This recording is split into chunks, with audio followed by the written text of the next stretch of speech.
When we think about power, we're often told to be aggressive, right? To take the initiative, to always be on the attack. But what if I told you that the most powerful move you can make is to not move at all?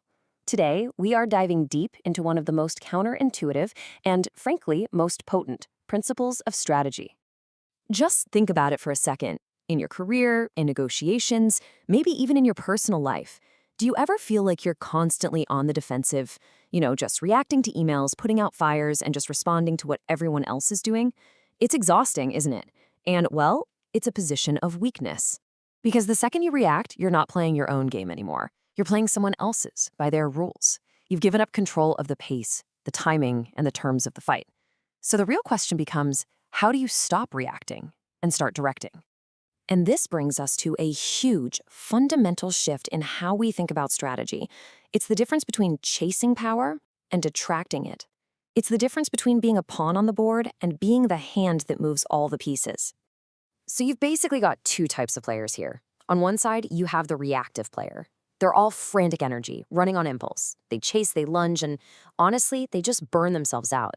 But the strategic player, they're like a center of gravity. They're patient, they set the stage, and they let everyone else waste their energy coming to them.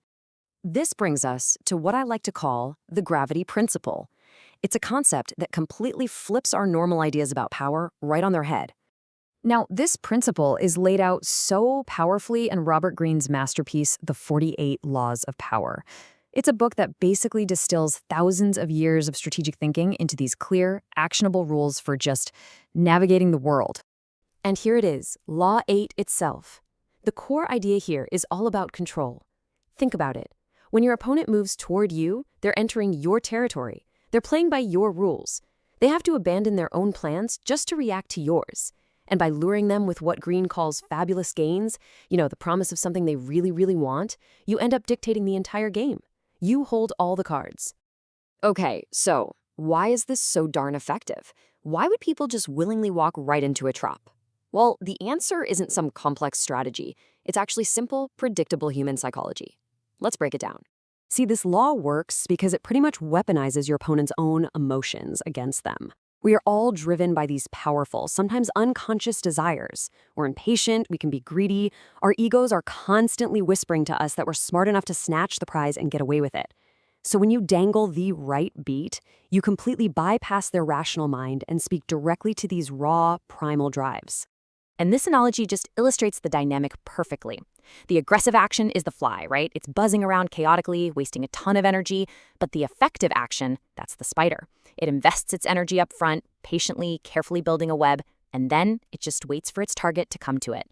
One expends a huge amount of energy for a chance at a meal. The other uses almost none for a guaranteed one.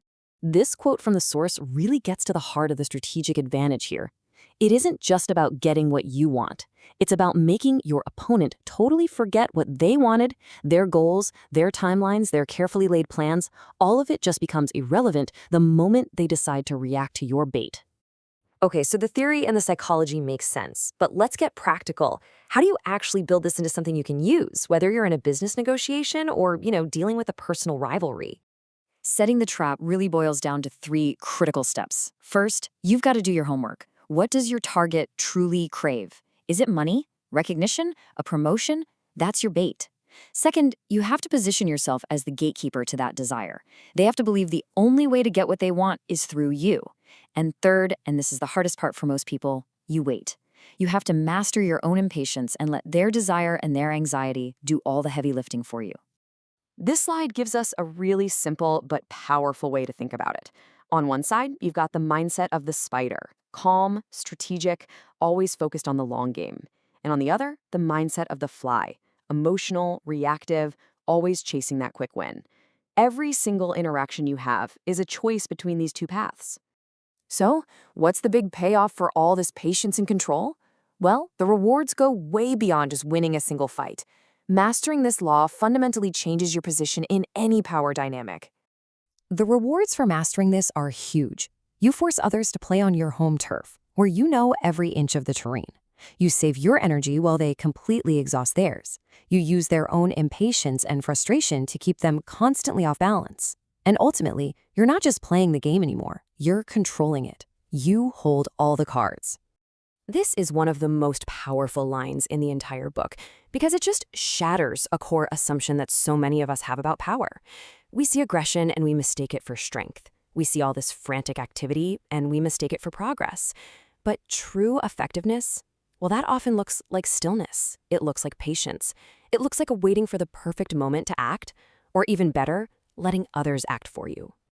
So, if there's one thing to take away from all this, let it be this. Real power is not about being the most active player on the board. It's about becoming the board itself, the center of gravity that all the other pieces are forced to move around. Your stillness becomes your most powerful weapon. And that leaves us with one final question to think about. I want you to look at your own interactions, your own strategies. Are you the one patiently building the web, controlling the environment? Or are you the one buzzing around, reacting to every little thing, and probably heading straight for a trap? The choice, as always, is yours.